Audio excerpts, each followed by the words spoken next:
তখন স্বামীজি পুকুর পাড়ে একা বসে মন্ত্র পাঠ করতে থাকে।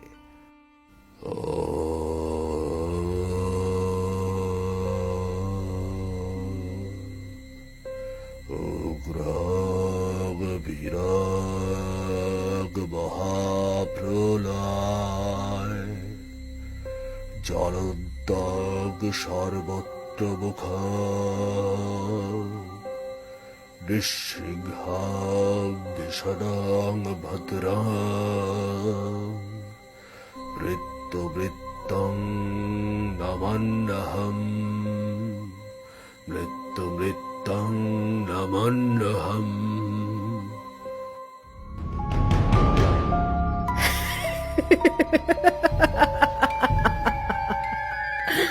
আমাকে তাড়াতে এসেছিস? না, তোমাকে তাড়াতে আসিনি, এসেছি তোমার আত্মার মুক্তি দিতে।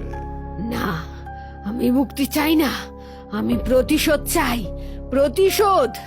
আর কতবার প্রতিশোধ নেবে তুমি? তুমি তো তোমার প্রতিশোধ নিজ হাতে নিয়েছ। তাছাড়া তুমিও তো পাপী ছিলে। না, আমি পাপী ছিলাম না, আমি নিরুপায় ছিলাম। গরিব বলে জমিদার আমাকে ইচ্ছে মতো ব্যবহার করেছে আর অনেক লোভ দেখিয়েছে। আমি নিষ্পাপ ছিলাম বলে তখন কিছুই বুঝতে পারিনি। বুঝতে পেরেছি, সব বুঝতে পেরেছি, কিন্তু এবার তোমার যাওয়ার সময় হয়ে গেছে। চলে যাও, চলে যাও। না, আমি যাব না, আমি কিছুতেই মুক্তি চাই না। আমি জমিদার বংশের কাউকে বাঁচতে দেব না। আমি জানি তোমাকে কি করে মুক্তি দিতে হবে। না, আমি মুক্তি চাই না, কিছুতেই মুক্তি চাই না।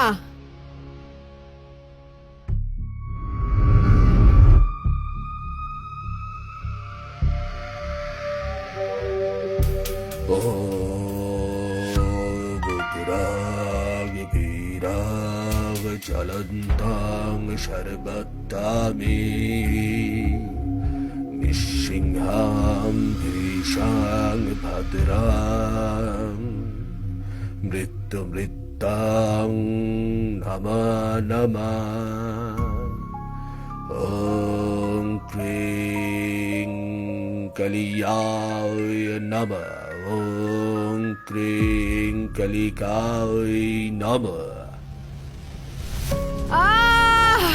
আহ! না, না, আমি যাব না, না। আহ! আহ!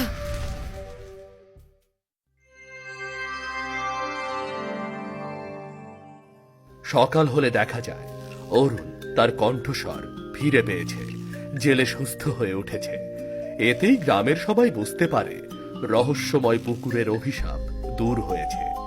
এরপর গ্রামের সবাই মিলে আবারও সুখে শান্তিতে বসবাস করতে থাকে।